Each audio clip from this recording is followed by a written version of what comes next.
buy some toys from their childhood, you'd be fascinated what it makes you feel like. Yeah. You're watching me or the radios. How long have you had this radio? That's the Lone Ranger from 1938. I've had that about 6 years. And this is Charlie McCarthy. For anybody out there under 40 years old who doesn't know who Charlie McCarthy is, you know Candace Bergen. Her father was Edgar Bergen, and he had the most famous dummy in the world, other than Clinton. No, just a joke. Don't get mad. Political humor by Robert Blake. No, be cool. Okay. This is Charlie McCarthy, and this was also 1938. And this was all part of my childhood. These are all the things that I never had, that the rich kids had, that the white kids had, that the kids down the street had, while I was playing with beer cans and wine. And so, well, J.D., that's what I'm going to show you today, what can happen to you when you buy some toys. All right, and we're going to take a look at his Lone Ranger collection when we come back, John. and he said it best, having this stuff makes you feel good. So we'll check in with the two of you later on. Thanks a lot. All right. All right, Claire, let's get into those appraisals. Well, that's absolutely. And Alan Shrim, Susie Anderson, not just appraisers. You guys are always collecting and buying, are you not? Definitely, definitely. Went to an auction this weekend, Ron Norris's, and I wasn't feeling so good, so I just left a book bid. He called me last night and told me I won the candlesticks I wanted. Good for you. What about you, Alan? I bid in Ron Norris's auction, unfortunately. I would outbid you, yeah. Okay, well, we can start with the appraisals. Catherine is joining us. Hi, Catherine. Hi. Those dishes look like they would fit very nicely on the dining room table. Where'd you get them? Twice inherited. My mother got them, and then I inherited them from her. How nice. How many do you have at home? There's about 70 pieces altogether. Okay. Wow. What are we looking at? Noritake. And originally said you had place settings for 12, but what's left is definitely for 8. So that helps. Yeah, definitely. The larger amount that you have, of course, the easier it is to sell. Basically, 2 ways to price this out. Insurance replacement or its actual fair market value. Insurance replacement by the place setting is about $125, $150 for this particular pattern, plus extra for all the service pieces that you have. If you were a good shopper and out of New York City, you might get the whole set for about $600. Yeah, but in New York City, you could probably get about $1,200 to $1,500 for this set on a retail level. This was done back when? This is about 30s, 40s. Yeah, I would definitely say so. The M with the wreath around it is Maramura Brothers, who were actually the importers from, I think, 1904 till about 1943. So it's definitely dates within that time period. So. Okay, so you're both in approximate agreement in terms of the price? Oh, yeah. Yeah, absolutely. Nice set of dishes to inherit. You have a choice here. You can put them up for sale or take them home. What would you like to do? Put them up for sale. Okay, we'll be happy to do that. Thank you very much for being with us today. And because she's selling, if you're interested in buying the china or anything else up for sale, here's what you do. You call us at 212-802-0082. And Jimmy is joining us next. Hi, Jimmy. Nice to have you with us. How are you, Claire? Good. What do you collect? Oh, I collect lunch boxes. Oh, really? Yeah. You may have John's old lunchbox somewhere there. I just might. But you have a share doll? Where'd you get it? I picked it up at a flea market probably 5 or 6 years ago. She looks in great shape there. And actually, right now, Cher is really popular due to the fact that they re-put her show out on cable again.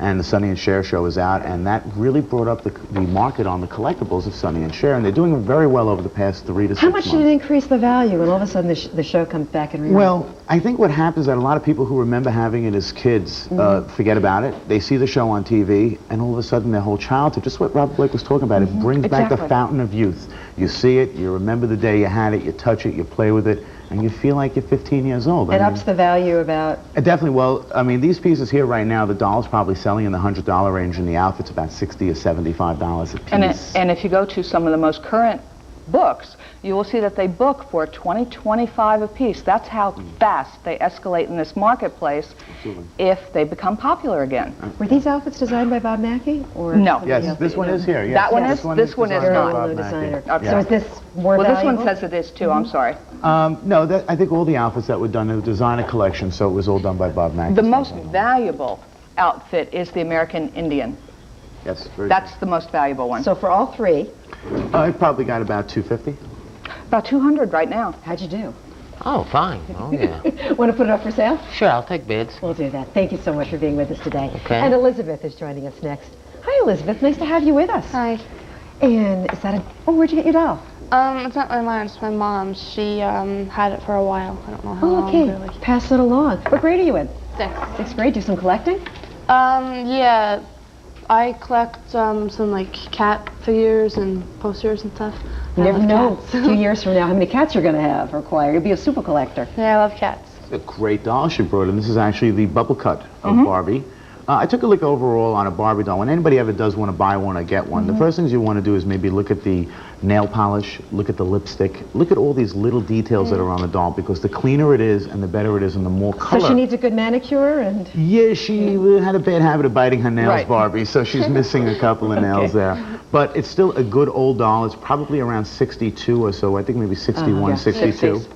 And an early piece, and very desired by Barbie collectors, especially if it was in top condition. And the shape it's in is still desirable, though. It's in good condition, but not the best. No, you can And I find- agree. Look at the paint job, because her fingers are chipped and the lipstick needs a little work there. If she had been in mint condition, how much would she be worth? Well, this isn't as valuable as the first three Barbies, but it's still affordable to a Barbie collector. Comparative to the other ones, especially. Right. In the condition it's in, $50, $60. Yeah, I might go a little bit high, maybe 75, 80, because somebody who would want it would maybe pay a few dollars more to get one. Okay, especially but the in starter better collection. condition, it could go up to... 100 and a quarter, 150. In that particular price range, what would you and your mom like to do? Put her up for sale? Yeah, I'll put it for sale, I guess. Okay, you can do that. We'll let you know at the end of the program. John, we have Barbie, and she just needs a manicure. That's it. Barbie is a blue chip collectible. Is it? I mean, you just can never go wrong when you say that word, Barbie. Interesting. Something else that's interesting that is coming up very soon, as a matter of fact, later this month at Rockefeller Center, they're going to actually play host to the second annual Louis Vuitton Car Classic. Now, this is a competition where you get to see 50 of the rarest and most expensive cars on the planet, and they're going to vie for such trophies as People's Choice and Best of Show. Now take a look at this. Early this morning, 8 of the entries from Europe were rolled off the famous luxury liner QE2. The cars included a 1930 Bentley, 2 1929 Rolls-Royce Phantoms, a Ferrari Testarossa, and a 1931 four-wheel drive Bugatti. We spoke with the Chief Judge Murray Smith and asked him what qualifies a car for the competition and how he judges them. This is what he said. Well, first of all, I have to like it.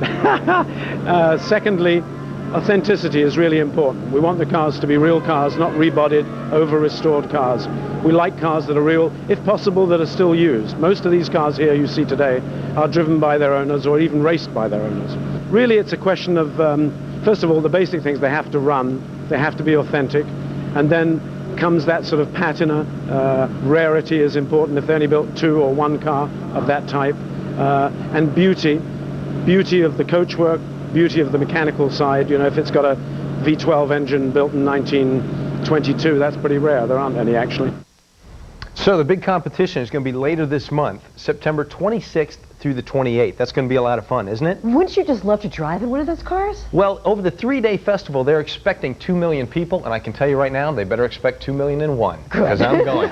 All right, stay with us, folks. We have a lot more appraisals and a lot more fun coming your way when Personal FX returns.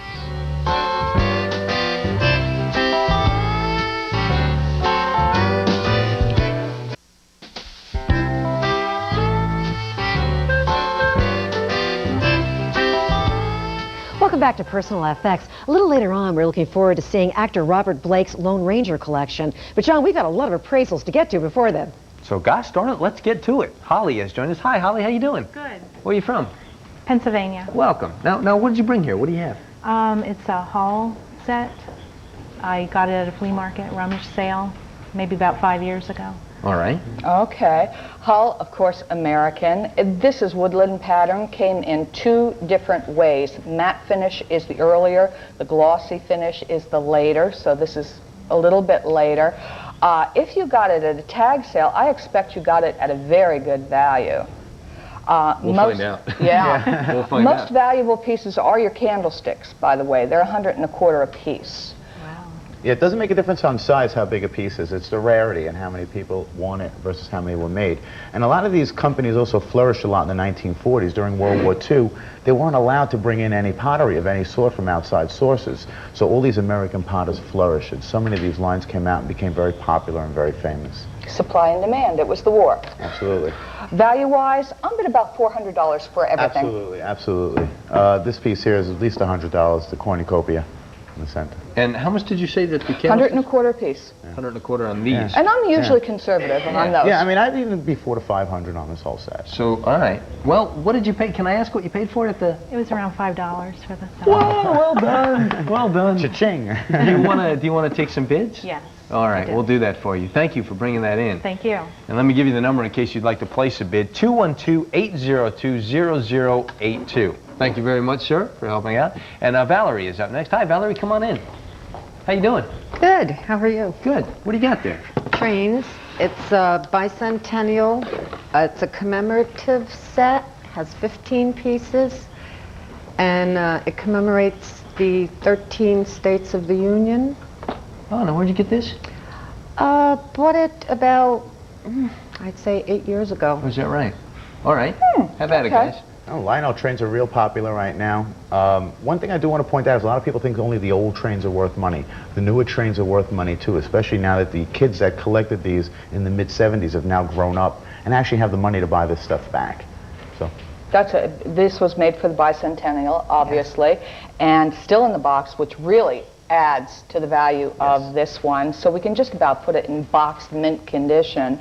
Value-wise, I know most expensive is the engine, and that goes for about $125 in the area I sell in, and the other pieces follow suit, usually in the $50 range. Yeah, How about pretty yours? much. Yeah, I would definitely agree. Probably for the whole set, you probably have about maybe $250 to $300 on a retail level. Just to be clear, the engine and the caboose are both Spirit of 76, and then we have a New Jersey train car and a... The 13 original states. Okay. Yeah. Oh, we don't have all those, There's though. 15 pieces altogether. Oh, there is? Oh, you have 15 pieces? I'm sorry. Yeah, I thought there was only these there's here. 15 pieces total, and I was told that New York is probably the most expensive boxcar. I think that goes for around $200 alone. It depends on the marketplace. It depends on where it's being sold, but if you have much more pieces, I'd have to know each individual car and see the condition, so it'd be a little hard to appraise. But what's here, you probably got about $400 to $500. Okay, what's here, $400 to $500?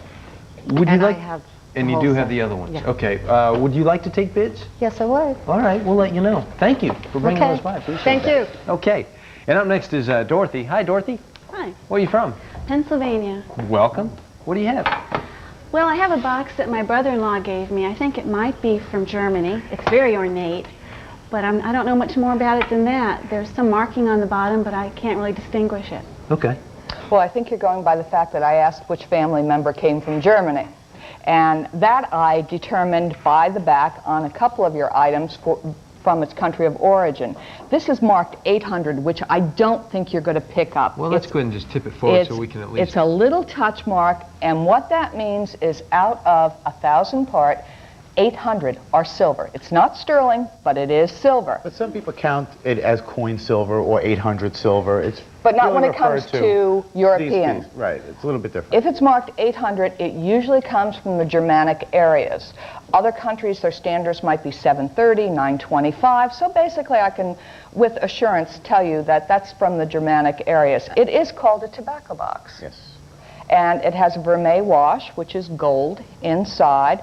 However, it is late 19th, early 20th century, no older than that. Part of it is made by machine. Do you agree with that, Phil? I definitely do, but one thing people also should know out there about 800 silver is that the price difference between that and sterling silver in a box like this in silver might be about 50 cents. Oh, or is that $1. right? So Okay. it's not a big difference between not a big- 800 and 925 when Okay. we're talking about silver content. So what do we have here? What we have is a nice manufactured piece, late Victorian, some done by machine, very collectible, 300, 350, somewhere in there. A little bit more conservative, maybe about 250 to 300, but it's definitely a sellable box. You want to take some bids? I'll entertain some bids. I had a feeling you were going to say that. We'll do that for you. Thank you very much. Thank you. Okay, up next is Sandy. Hi, Sandy, come on in. How you doing? Just wonderful. Good. What do you have? I have a Nippon bull that I picked up at an estate sale. Okay. Great. Okay, first thing, we'll flip it over. And again, there's the M mark in a wreath. Again, we've seen this. Right, and this would probably date it probably between the early 1904s till about maybe 1921, when they stopped using the word Nippon as a country of origin and started using the word Japan. Right. I see. When it says Nippon, it usually indicates that it's from the Victorian period of time and not coming out of that period of time. We have a tariff law that At one point you had to say Japan, and then later on you had to say made in Japan. So this is the earlier of that. And this company with the Marmora brothers, they also brought in the Noritake. So they brought in a lot of these different wares from Japan, especially in early 1900s. I see, I see. It's a hand-painted piece. It probably was part of something else, like a berry set or a nut set. In the style of Nippon, this is actually pretty plain. And I'm sure you bought it well, but value-wise, $50, $60. Yeah, I would agree, $50 to $75, depending on where it's sold in the country. Okay. Well, you know what I'm going to ask you. I'll entertain some offers. All righty, there you go. Thank you very much. Thank you for bringing that by. All right, let's go back out to California. JD giving us a sneak preview of today's super collection. Yeah. JD, what do you got there? So what I did was I took my toys. These are clicker guns, Lone Ranger clicker guns, my collection, and I built a room for myself. This is a 1930s room because I was born back in the 30s. These are all my toys, pencil boxes, cap guns. Over here are bunk beds out of the 30s. Sometimes Cool. I sleep in here. You'd be surprised how cool it makes you feel. Yeah. This guy's giving me signals like I'm an Indian. And over here is more toys. This is the Lone Ranger. And you know how cool this is? That is a Lone Ranger piece of soap. Can you imagine what it'd be like to be a little boy and have your mother give you a Lone Ranger piece of soap? Perfect. I'll see you when we come back.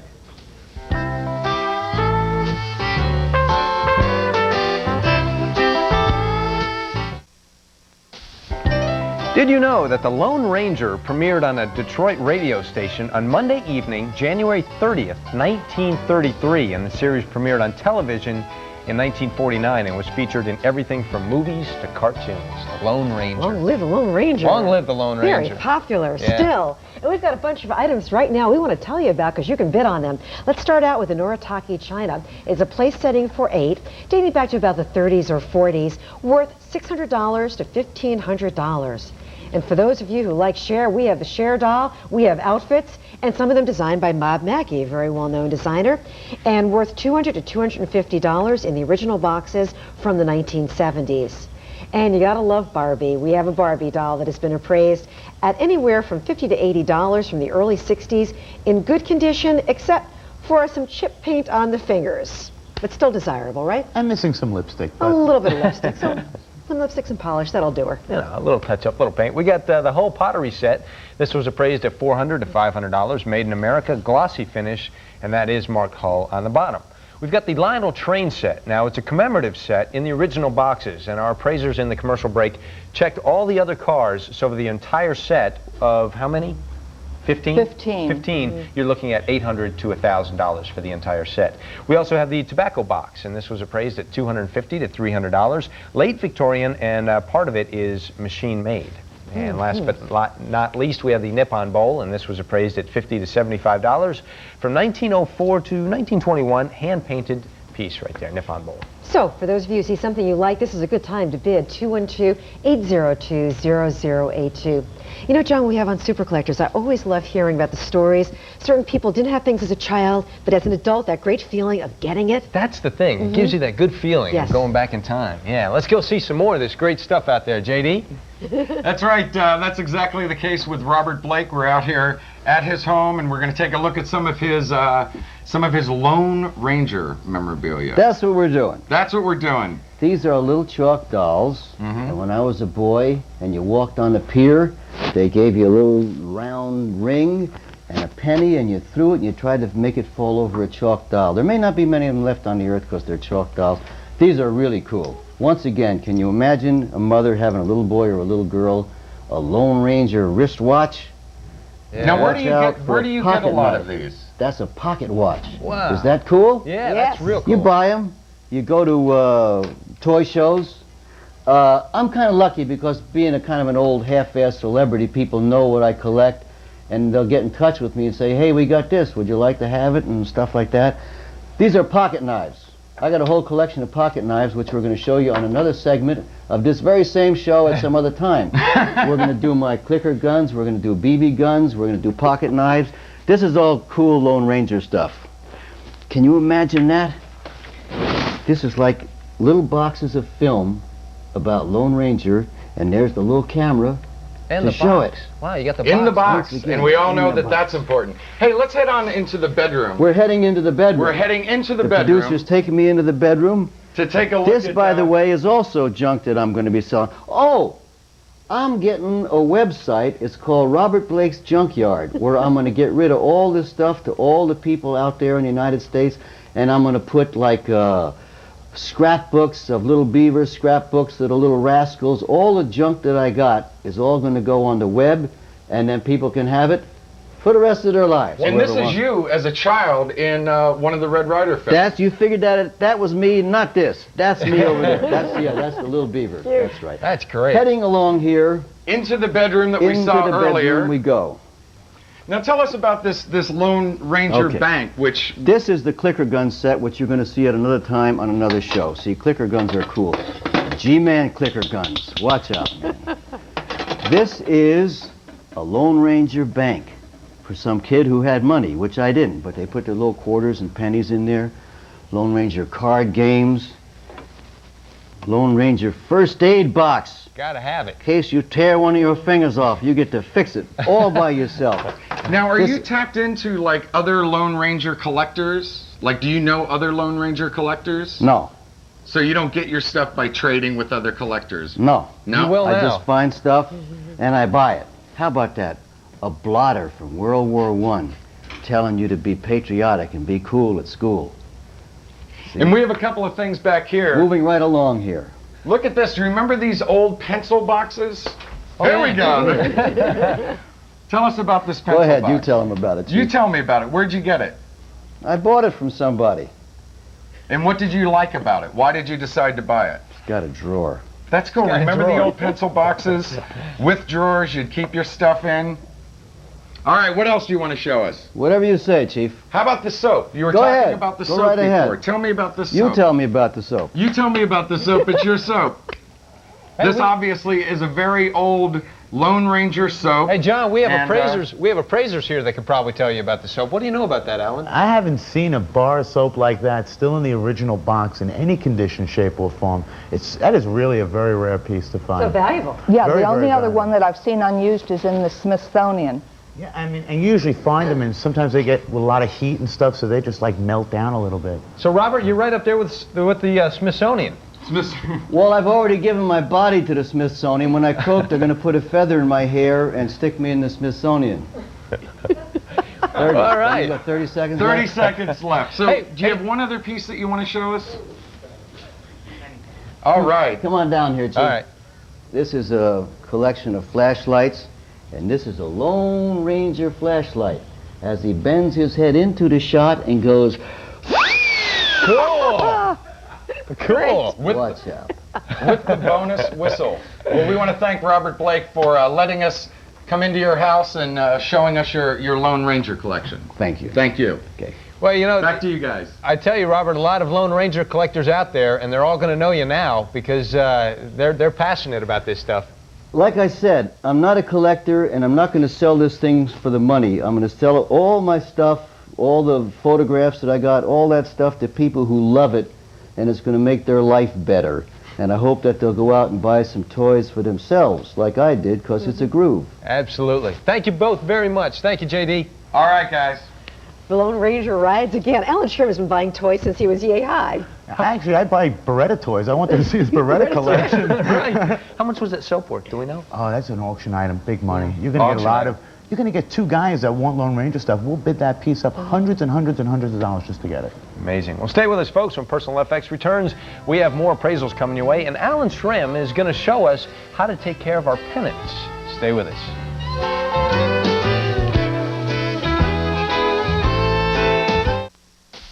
For those of you who live in Boston, Massachusetts, Personal FX is heading your way next week. We've had a wonderful response from super collectors and people who want one item to be appraised, so we are booked up in Boston. But if you live in Memphis, Tennessee, it's not too late to call us. We'll be heading your way September 29th through October 3rd. And then we're going to Portland and Kennebunk, Maine, October 6th through the October 10th. So give us a call, 1-800-FX-FX-FX1. Welcome back to Personal FX. And Blake is joining us. He brought in a set. He doesn't know a whole lot about it. And boy, did you come to the right place. What do you know? I was at an auction with a friend, and he got a flat full of stuff, and it was in there, and he didn't want it, and he gave it to me. So we'll find out what a great gift he Good gave you. deal. Okay. We had to play detective on this. And what we knew is we saw USA, we saw the remnants of California, and we saw the letter B. So what I did is I ran to the book of marks, and I looked for every mark that began with B that had California and USA in it. There's only one, Belmar. Okay? Then I went back and I looked with a loop, and I can make it out. B-E-L-M-A-R. So that's what it is, Belmar, California, 1960s. Now tell us about Belmar. It's a pottery from California. This type of glazes, it's very similar to Hull, except that the California potteries are getting very hot in the marketplace right now. Some recently written books are published on it, so it's going up in value. Value right now, about $150 for all of that. I might be a little bit more conservative, maybe 100, 100 and a quarter, but she is right about the book being out, and what happens is that when they write these books, the value just starts to rise and rise. Appraisers have to do a lot of digging and investigative work to figure out. Yes, you do. Now that you know a little bit more about it and what the price is, are you interested in putting it up for sale? Sure, I'll entertain some offers. Okay, we'll do that. Thank you so much for being with us today. And our number to call is 212-802-0082 for this and all the other items that are already up for sale. And James comes in next. Hey, James, how are you? Where are you from? Hartford, Connecticut. Nice to have you with us. Record collector? Record collector. Big on the Beatles? Right. Well, I was teacher, counselor in the schools for many, many years. Students used to come in and talk about the Beatles back when I was just starting my counseling career at the high school level. And I figured I better buy a few to be able to keep up with them and Good for at least you. be able to talk intelligently with them. Are you sure you didn't confiscate them in class like where my baseball cards are and stuff? Always got them back. But actually he brought in some real nice 45s in the Beatles, what they call picture sleeves, which are very, very popular on the market. This is really interesting, this one here, because it shows Paul McCartney smoking. And that's not something that you're really going to find in today's date. And I think even back then they pulled this cover, a particular one, and replaced it with a different one because he was smoking. And the next one that I saw also was a parlophone. The parlophones came out a little bit later in the 70s and 80s, and they were like reproductions of the early ones. But nonetheless, still collectible and still desirable. And there's so many other great ones that I've seen here. I haven't gone through every single record and looked at the condition because I think it does make a difference, the condition versus also the cover. So the record has to be good also. And collectors are still seeking these 45s when it's the Beatles. Forever. Beatles are here forever. They're not going anywhere, and they will Well, the definitely be prices don't viable stay the for as long. same forever, but right now. No, there's some worth sleeves what? in here that are $65, $70, and there's ones that are $15 and $25. On an overall, he probably has about $400 to $500 worth of records on a retail level. Susie, you agree? I agree on the retail level. That's where it is. Yeah. So. And on that level, do you agree to put them up for sale, or are you going to keep them? No, I'll put them up for sale. Okay, we'll do Someone that. else Maybe can some of your enjoy them. students watching. Right, absolutely. Thank you so much for being with us. Thank you. And next, Irene is coming in, and let's see what Irene brought. Hi, Irene. Good to have you with us. Thank you very much. Good to be here. Oh, that looks so nice. Thank you. That's a very old-fashioned set. Where'd you get it? Yes, it's my son-in-law's family had it for many, many years, and he thinks it came from Germany, and he doesn't know how old it is or what the value might be. Very pretty, very delicate, and we can help you out in those departments, you. I'm pretty sure. Very beautiful. A lot of the items in here are collectibles just on their own. Forget about the fact that they're all in a box. They almost look like works of art. It's a complete set. It is Victorian. Absolutely. There is such workmanship on this, and this was another indication from your family that I knew it was from Germany. Exquisite work. Again, it's marked 800 silver with a gold vermeil wash. It also has engine-turned enamel work here. Absolutely. The jewel at the end of the pin. This is beautifully, beautifully done in the original presentation box, which is very rare. Let me ask you, during Victorian times, like these sewing sets were They're common during that time? expensive. Well, one like this is a very expensive piece even back in Victorian times, and that's what I want to point out. The things that were expensive back in the Victorian times are very expensive today. Common ones would be worn on a chatelaine and not in a presentation box. So this is a special set. How special is the price? $400 to $500 to the collector. $500 in a heartbeat for this Yeah. set. This Absolutely. is beautiful, and It's the beautiful. box. Wonderful. Well, it's wonderful. If you'd like to put it up for sale, I'm sure there's somebody out there who would love to own it. I think I'd like to put it up for sale. Okay. Thank We'll be you. happy to do that for Thank you. And right now, let's toss this over to the ballroom where John is hanging out with some pennants. That's right, Claire. Pennants have actually been around since the 1800s, and they've come to represent everything from sporting events to political memorabilia to entertainment. And here to tell us more about these is Alan Shrem. And Alan, when you talk about these pennants, specifically, what are people looking for in sports? Well, people are looking for the more unusual pennants. I think that's real important. That sometimes you might find a picture on a pennant, or you might find different ones that have autographs on them. Those are a little bit more specialized souvenir, and those might have been sold maybe sometimes only at the stadium, or maybe at a certain period where they might have broken a record, or something important or famous might have happened. We hear it on the show all the time. Oh, I had that. Ladies and gentlemen, oh, I had this. How much is this worth today? Well, in the shape that it's in, which isn't really too good, it'll probably only sell for about $30 or $35. But to find one nice, clean, I would love to have one too. Nice and clean, right? Yeah. Now, here's one that can, this shows that they can actually be pretty expensive. Yeah, well, sometimes they get pretty high. I mean, a pennant like this, of course, originally probably sold for only about $1 today. Retailing that's about $125. Why? It's a very unusual pennant. It has all the autographs from all the teammates from the 1969 Mets, which is a pretty historical team on itself. Here's another one signed. So that's what collectors are looking for, are a lot of the autographs from the team members. Well, they're hard to get. They would maybe make a tenth of the print run on these autograph pieces that they might have run on just a regular basic, let's say Atlanta Braves or New York Yankees pennant. So the value on this one here? In that one, you're probably talking about $40. It's a pretty rare pennant. The Dodger ones with the signatures, no matter what the condition is, they're in demand. You can't find those. Also, what people like are entertainment pennants. Yeah, well, they market them for everything. I mean, pennants are not just made for sports. I mean, you go to the movie theater premiere night or something, you know, Star Trek pennants were there. I mean, merchandising was a big thing, and these pennants were a part of merchandising. This is obviously cross-collectible. What's this one? Absolutely. That one probably sells in also the $35 range. This condition is really good on it. And that's a real important thing. You know, I didn't really think so much about entertainment when it came to pennants, but we have even one here from Sonny and Cher or Rolling Stones. There really are a good number of them out there, huh? They market it. I mean, really, literally must have been thousands of different pennants must have been done just over a decade of time. I mean, so many events would happen, concerts, sporting events. And, Political events. Well, this is something a little bit more different because this might have been sold commercially, but I don't think anybody ever thought back then that this would ever be worth anything. But it's actually from the inauguration of Roosevelt, which is, for me, a phenomenal piece of history in itself, and I think it's unusual because it pictures him. And of course, if you find a pennant that has photos on it and pictures and different things, the more unusual, the more ornate, the more money it's going to go for, and that's a guarantee. Now let's show the folks at home, if they don't know already, some of the things that can happen to a pennant. Yeah, right. And this is actually an old Brooklyn Dodgers pennant, and there's two different versions of it here. You see one that has a little bit more of a solid blue in it, and the one underneath it looks very faded. This was hanging in somebody's room that sun hit. And over a period of maybe 10 or 15 years, the sun just totally faded the colors out to look like that. And it really hurts the value of the piece. I mean, it's still desirable, still sellable, but very desirable. Keep it out of the sun. That's the main thing. Main thing. You never want to put thumbtacks in them, and you never want to put them in the sun. That is two main things you want to stick by. Here's a good idea for folks. Yeah, these are actually, now with so much popularity in collectibles, they are making sleeves for everything. This is a sleeve that fits pennants. I really highly recommend these to people to store them in. But these don't protect it from any sunlight.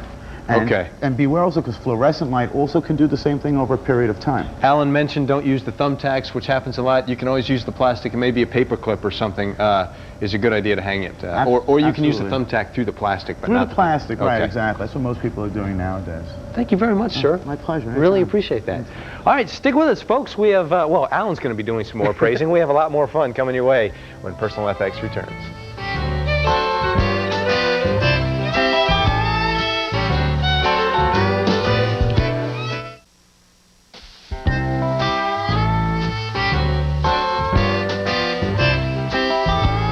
Welcome back to Personal FX. I know that there was a pennant out there, John, that you were probably seeing on your apartment living room wall, and it said Hank Aaron. Yep, I had that one. I had it, and now I don't. You know the story. That could be it. Really? Yeah. Okay, well, if you don't know the story in terms of the items that are currently up for sale getting bids, let's tell you that story one more time. Starting out with the Noritake China, it's a place setting for 8 from the 30s or 40s, and it is worth $600 to $1,500. We also have the Cher doll in the box with the outfit, some designed by Bob Mackey, from the 1970s, $200 to $250. And then Barbie is with us from the early 60s with an appraised value of $50 to $80. There are a few chips on the fingers, and I think she needs some new lipstick as well. And the whole pottery set was appraised at $400 to $500, made in America with a glossy finish, and it is marked Hull. We've got the Lionel train set. Now, for the 15 items there, it's a commemorative set. It's in the original boxes. For the 15 items there, you're looking at an appraisal value of $800 to $1,000. We also have the tobacco box, and this was appraised at $250 to $300. It's late Victorian, and part of it is machine made. We also have the Nippon bowl. Now, the Nippon bowl is from 1904 to about 1921, hand-painted, appraised at $50 to $75. Last but not least, we have those Beatles records. Now, the Beatles records were appraised anywhere from $400 to $500. The sleeves are in good condition. Those, of course, are very collectible. We can work it out. If you give us a call, we can work it out. We can put you in touch with the people selling. Our number to call is 212-802-0082. And Helene is up next. Hi, Helene, come on in. How you doing? Hi. Where are you from? Totowa. Where? Totowa. Oh, welcome. Well, what do you have there? An Allie Norton poster. That's great. Where'd you get that? My mom got it from a garage sale. Good. What do you think? That was a good score, actually. This poster here is from the Allie Norton fight that took place in Yankee Stadium. And if you take a look on the bottom of this poster, which I want to point out, you can see the Big Apple here. And this was actually used as a marketing campaign from Big Apple. And they would hang all these around the city, and it was sort of promoting tourism in New York back then. And these were hung around, not just in Yankee Stadium. So they were hung all over the New York area. And hit a lot of galleries, things like that. So they were around there for that time period. But today, these really went up in value. I mean, from what was very common 20 years ago, today it became a pretty viable collectible. There's a big auction coming up, I think, with Ali memorabilia. Does that affect this item? It affects it because I think, in essence, it just puts a lot more interest in Ali memorabilia in itself. And you know, you'll see. I mean, basically, you'll see Ali stuff always rising anyway because he's so popular. But the auction is definitely not going to hurt the value of his stuff. This poster frame, like it is, probably talking about $150 today. I agree. I agree. And the funny part is, Alan's dad used to sell these. Yeah, I used to see my father used to sell these back in the 70s. Is that right? Yeah, we got them. No kidding. Got a little history for you, too. Yeah. Helena, do you want to take bids or do you want to keep it? I want to take bids. Take bids. All right, we'll do that for you. That's no problem. Thank you for bringing that by. And that number to call, of course, in case you want to place a bid, 212-802-0082. It's fun to take bids. Yeah, it is. That's right. And let's turn to our mailbag. We have a letter that was written by Valerie, who writes to us from Portland, Oregon. Enclosed are pictures of a global air race game that I purchased at a garage sale. The globe measures 11 inches high, comes in the original box. There are 4 metal airplanes. Money, cards, and directions are included. Any information would be greatly appreciated. Oh, that's a fun thing. I want to play with that. A nice educational toy. A nice educational toy, but aside from that, doesn't have a lot of graphics and collectability in large numbers. But Alan still wants to play with it. Yeah, well, and I think that's what sells a lot of these toys. The fact that somebody like me is going to walk around, see it, and go, wow, that's a great toy. I want to fool around with it or whatever. It sells the piece. I mean, it's pretty large, comes in the box, it's all equipped. I don't think $125 is an outrageous price for this, even though a lot of people might think I'm crazy, but I think I would pay it for that. You would? And Susie, what would you pay? I'm about $50 on it. Okay. Sell it to me. No. Okay. Valerie, thank you so much for your letter. All right, Richard from La Vista, Nebraska is on the phone. Hi, Richard. How you doing? How you doing, John? Doing Just good, fine. thanks. What would you like to have appraised today? Well, I have a Mammoth steam locomotive that was put out for the, it says on the box, to commemorate the marriage of the Princess of Wales and Lady Diana Spencer, Wednesday, 29th July, 1981. And it starts. Yeah. Collectability to, because of recent history, has started to soar in anything that was made prior to her death. And I'll be honest with you, before, I mean, it's a tragedy in essence to look at this memorabilia and look at it in itself, but nobody really wanted much of this stuff before Princess Di passed away. And now that she passed away, everybody is, you know, thinks everything that they put out they want. And that put a lot of interest in. The gowns that recently went to auction, people have already been offered double and treble what they paid for them. I heard up to at 10 auction. times what they've paid for. Okay, but here's the question. Obviously, the marketplace is now elevated. Does it remain elevated, or is this just something You won't know. You won't know for a little bit of That's time. an excellent question. I think because of her popularity, it always will stay, but maybe not at the peak. But right now, this is a good time to sell that particular piece. Exactly. What do we have Definitely here? agree. Let's talk about this. Well, it's in the original box and everything is there, and with all the hype that's going on, I think right now probably the piece is selling maybe the $150 range. About 300. It could spike to that. Okay. Thing to remember is what is manufactured after her death will not go up that much. And there's no photo of her on it, and I thought that would add a lot more if there was a photo or something more to attribute it. Richard, do you want to take some bids? You want to hold on to it? Sure, John, I'll take some bids. We'll let you know. Thanks for being on the phone. Okay, thank you very much. You're welcome. Bye-bye. Bye. That's a good point because you're now seeing ads for a lot of commemorative pieces. Right. Stamps and books and things like that. Well, when we come back, we're going to be telling you about the big bids, so stay with us.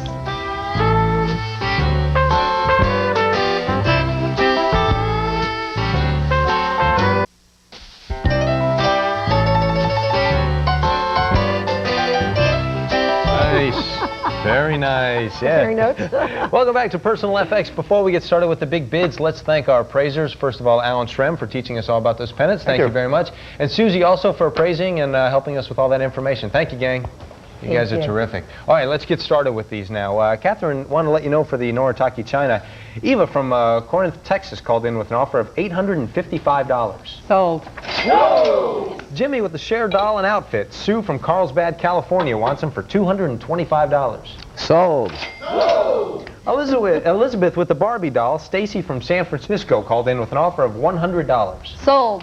Where's the free, John? Holly with the whole pottery set. Carl from Seattle wants it for $450. Sold. Sold it is. 4 for 4. Valerie for your Lionel train set. We have an offer from Priscilla from Aberdeen, Washington for $750. I'll think about it. Please do. Dorothy for your silver tobacco box. Robert from New Lenox, Illinois is offering $301. I'll think about it. Sandy for the Nippon Bowl. Carrie from Lamont, Illinois has a bid of $50. Sold. James for your Beatles records. Diane from Spokane, Washington would like them for $750.50. Sold. And Irene for the lovely sewing kit. Nancy from Missoula, Montana is offering $686. Sold. That's fun. Let's go to California one more time. And JD, thanks for hanging in there today, buddy. Yeah, I was hanging in there. We want to thank Robert Blake for showing us his Lone Ranger collection. Tomorrow we'll be in Los Angeles with the collector of ukuleles. In fact, he wrote the book on them. All right, looking forward to it. Thanks a lot, JD. And we want to say thanks to all of you for being in the apartment. To all of you at home, make the most of your day. And we look forward to seeing you back here tomorrow. So long, everybody.